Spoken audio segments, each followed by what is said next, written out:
A single man has shown the power of America in the blink of an eye. In 2013, he stole more than 1 million top-secret documents from America and revealed them to the world. And since then, for the past 11 years, he has been America's most wanted criminal. But despite causing so much damage to the American government, today he is seen as a hero in the world. But why?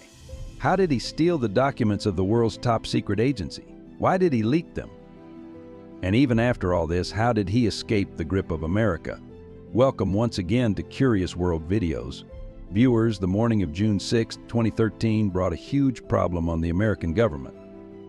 It so happens that a series of news is published on The Guardian and The Washington Post in which a raw copy of the top-secret documents of the NSA was present. These documents shocked not only Americans but also mobile users around the world when they found out that the American government was keeping a close eye on every mobile user. In these documents, the NSA's secret program PRISM was exposed. A secret program that allows the U.S. government to access any user's private data through companies like Google, Apple, and Facebook. In addition, they have a secret court order through which they can access the data of millions of Verizon customers. Verizon is a mobile operator in America, like Airtel in India and Ufone in Pakistan. After this, in the leaked documents, there was also a memo of 18 pages written by President Obama in which Obama is asking the intelligence officials for a list of foreign targets to cyber attack. And this was just the beginning of the leaked documents. The National Security Agency hacked Hong Kong and China's military computers and tapped Angela Merkel's phone, who was then the Chancellor of Germany. The British Government Communications Headquarters, GCHQ, was running a program to keep an eye on its citizens. And in the leaked documents, there was a conversation between the NSA and GCHQ in which both institutions were looking for ways to deceive people, propaganda, and keep their influence on people through social media. In the beginning, no one knew who leaked these documents and whether they were really true or not, because news agencies are not bound to tell the source of their news. But just 3 days after this, a person comes forward who takes the responsibility of leaking these top-secret documents. 29 years old Edward Snowden, who was a high school dropout, he started his career in the U.S. military, but after a year, he was discharged from there and became a security guard at Maryland University in 2005. Edward Snowden was certainly not good at studying, but his computer skills were so strong that the CIA hired him. After spending a few years with the CIA, in 2009, American tech giant Dell hired him. Dell also had a contract to upgrade the computer systems of the National Security Agency at that time.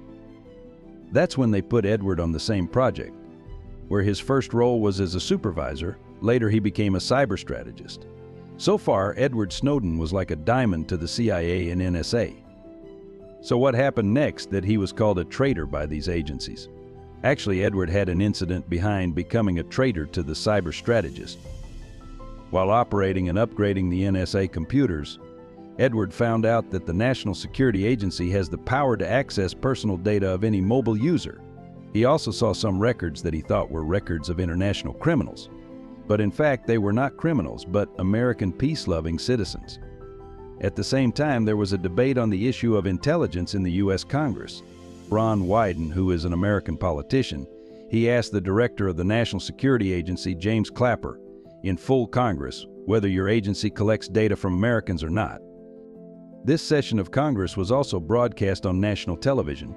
James Clapper said in front of millions of people that no, our work is only foreign intelligence. At that time, Edward Snowden was surprised to see his director lying on television. He was so angry that after 3 days he left Dell's job, from where he was earning $200,000 a year. In 2013, he left Dell and joined Booz Allen Hamilton, who worked for the U.S. military, CIA, and NSA. Here too, he was assigned to a project of the NSA. The National Security Agency says that Edward has stolen so many files from our system that it is becoming difficult to estimate them, because they can be more than 2 million files. But what did Edward do that he copied the files of the top secret agency without anyone knowing? Surprisingly, he did not use any complicated hacking tools for this work. In fact, all this work was done with a small USB drive. But how? Because the fear of data being stolen in normal offices, especially USB drives, are banned.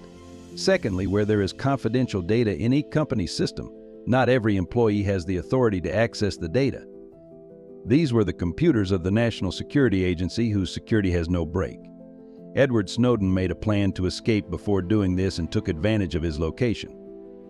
Because he was hired by Booz Allen Hamilton for the NSA project, he was kept 5,000 miles away from the NSA's Maryland headquarters in Hawaii. Hawaii is 6 hours behind Maryland, which means that when Edward worked in his Hawaii office, everyone would go to the NSA headquarters by then. The second advantage was that he had access to the NSA headquarters servers through a thin client system which was actually outdated. The third advantage was that Edward himself was a system administrator there, that is, he had a high security clearance of his profile which gave him more rights. That is, he could copy data from any system without being noticed. Edward Snowden took advantage of this and copied more than 2 million files from 5,000 miles away without being noticed. After working in the Hawaii office for only 4 weeks, Edward decided to bring the actions of the NSA to the world. He copied all the documents in a USB drive, very cleverly hid the drive from the security guard and left, making an excuse for the disease. He turned off his number and flew straight to Hong Kong. But when he didn't return for the next few days and his number wasn't being dialed, the NSA was suspicious and they started looking for him. When he arrived in Hong Kong, he met some reliable journalists, gave them the documents, and the same documents became headlines the next day. Edward Snowden's leaked documents sparked a new debate on the secret powers of the NSA around the world.